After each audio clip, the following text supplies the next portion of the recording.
PM Modi की rally में पाकिस्तान मुर्दाबाद का लगा नारा, आतंकवादियों को मिट्टी में मिला देने का संदेश। राष्ट्रीय पंचायती राज दिवस पर मधुबनी जिले के विंदेश्वर स्थान में आयोजित भव्य कार्यक्रम में देश के पीएम नरेंद्र मोदी एवं बिहार के सीएम नीतीश कुमार ने भाग लेकर एकजुटता का बड़ा संदेश दिया। आपको बता दें कि 22 अप्रैल को हुए पहलगाम आतंकी हमले के बाद पीएम मोदी की पहली सार्वजनिक रैली रही। रैली कार्यक्रम में पहुंचते ही लोगों ने पाकिस्तान मुर्दाबाद का जमकर नारा लगाया। पहलगाम आतंकी हमले में कई निर्दोष पर्यटकों की जान जाने की वजह से रैली कार्यक्रम सादगी भरा रहा। वहीं पीएम मोदी ने मधुबनी की धरती से आतंकवाद को नेस्तनाबूद करने के लिए बड़ा संदेश दिया। उन्होंने कहा कि पहलगाम आतंकी हमले के कृत्य को अंजाम देने वाले को कड़ी से कड़ी सजा मिलेगी। आतंकवादियों को मिट्टी में मिला देने का समय आ गया है। रैली में मिथिलांचल के कई जिले के लोगों की भागीदारी रही। सुबह से ही पीएम मोदी के संबोधन को सुनने के लिए लोग पहुंचने लगे। भारी भीड़ रहने के कारण लोगों को ट्रैफिक जाम की समस्या भी झेलनी पड़ी। वहीं सुरक्षा को लेकर जिला प्रशासन द्वारा चप्पे चप्पे पर पुलिस बल की तैनाती की गई थी। डीएम अरविंद कुमार वर्मा एवं एसपी योगेंद्र कुमार खुद कार्यक्रम की मॉनिटरिंग करते दिखे गए।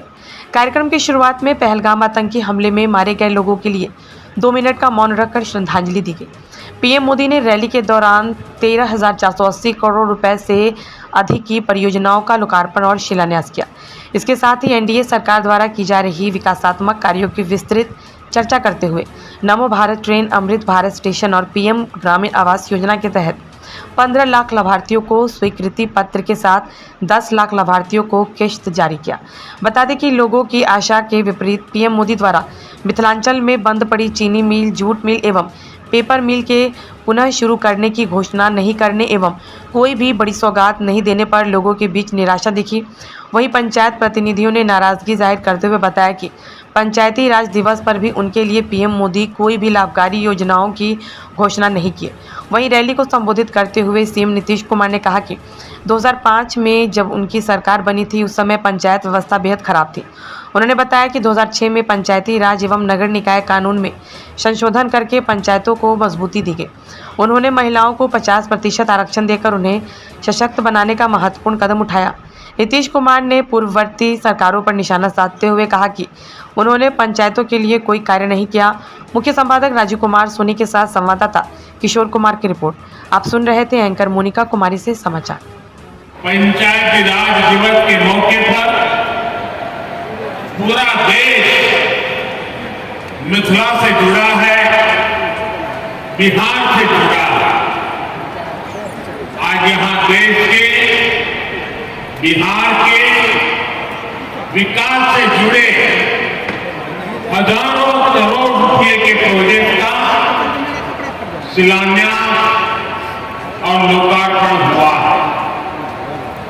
बिजली, रेल, इंफ्रास्ट्रक्चर के इन विभिन्न कार्यों से बिहार में रोजगार के नए मौके बनेंगे।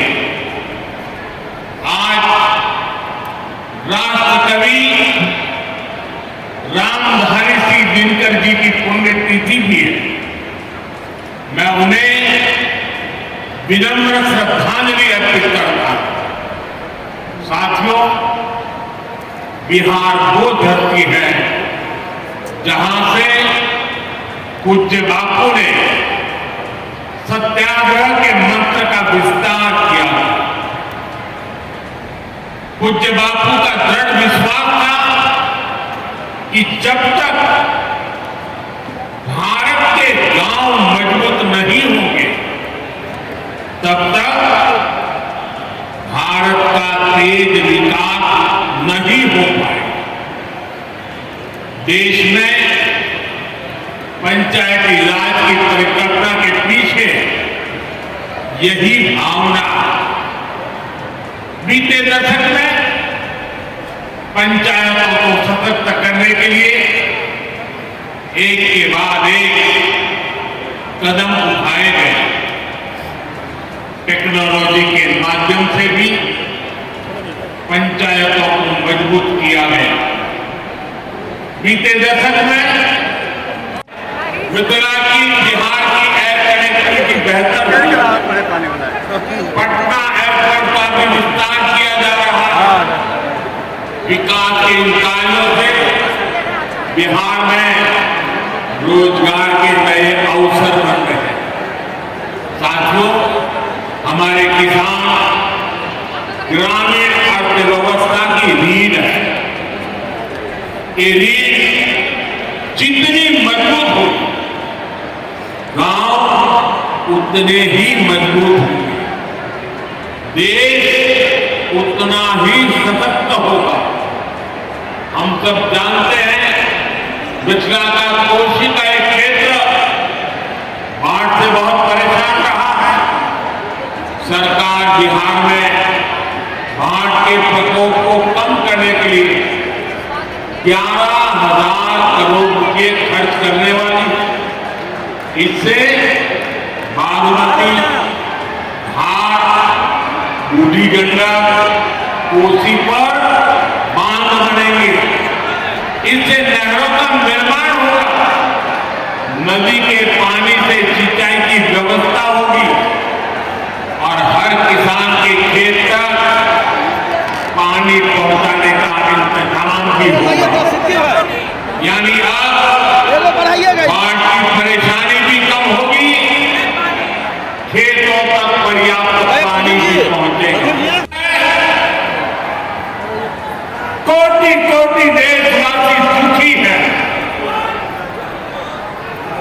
सभी पीड़ित परिवारों के इस दुख में पूरा देश उनके साथ खड़ा है। जिन परिवारजनों का अभी इलाज चल रहा है, वे जल्द स्वस्थ हो, इसके लिए भी सरकार हर प्रयास कर रही है। साथियों, इस आतंकी हमले में किसी ने अपना बेटा खोया, किसी ने अपना भाई खोया, किसी ने अपना जीवन साथी खोया।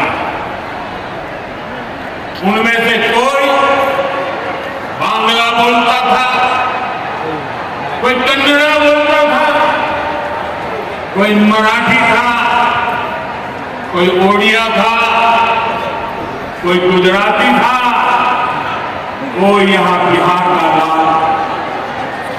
आज उन सभी की मृत्यु पर करगिल से कन्याकुमारी तक हमारा दुख एक जैसा, हमारा आक्रोश एक जैसा। ये हमला सिर्फ निहत्थे पर्यटकों पर नहीं हुआ है। देश के दुश्मनों ने भारत की आत्मा पर हमला करने का दुस्साहस किया। मैं बहुत स्पष्ट शब्दों में कहना चाहता हूं, जिन्होंने ये हमला किया है, उन आतंकियों को और इस हमले की साजिश रचने वालों को उनकी कल्पना से भी बड़ी सजा मिलेगी। सजा मिलकर के रहेगी।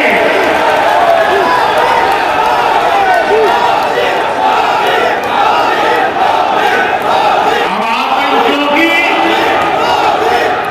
बची खुची जमीन को भी मिट्टी में मिलाने का समय आ गया है।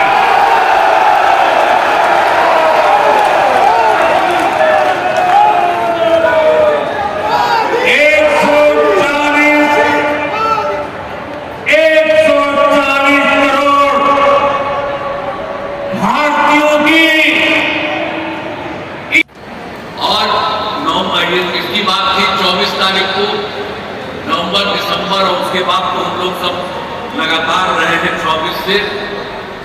अब ये लगभग 20वां साल है। लेकिन एक बात जान लीजिए कि पहले के पंचायत में बहुत बुरा हाल था। कहीं वो लोग कोई काम नहीं करते थे, बुरा हाल था। जब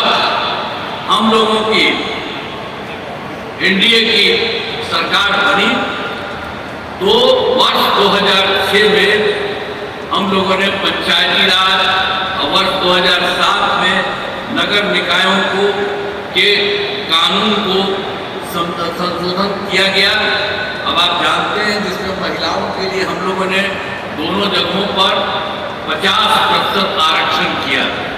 अब कितनी बड़ी संख्या में महिलाओं का हो रहा है। ये लोग कभी कोई महिला को किए थे, किसी के लिए कोई काम किए थे? किसी के लिए कोई काम नहीं हुआ था। तो आप जान लीजिए समाज में चुनाव करने की व्यवस्था की गई। अब तक तो जो हम लोगों ने किया, आप जानते हैं पंचायती राज और नगर निकाय का उसका 4 चुनाव हो चुका और पंचायतों को विकास के काम कराने की जिम्मेदारी दी गई है। सभी पंचायतों में पंचायत सरकार भवन का निर्माण कराया जा रहा है। और इस बार बड़ी खुशी की बात है, श्रद्धेय आदरणीय प्रधानमंत्री श्री नरेंद्र मोदी जी का मैं नमन करता हूं। और इन लोगों ने क्या तय किया, खेलो इंडिया यूथ गेम्स 2005 के आयोजन का जिम्मा बिहार को मिला है। अब सोचिए, 2 तो किए, इतना भी अवसर दिए तो कितना खुशी होगी। खूब ताली बजाओ उनके लिए, कितना ज्यादा खुशी होने वाली है, ये जान लीजिए। ये सब यही करवाए हैं।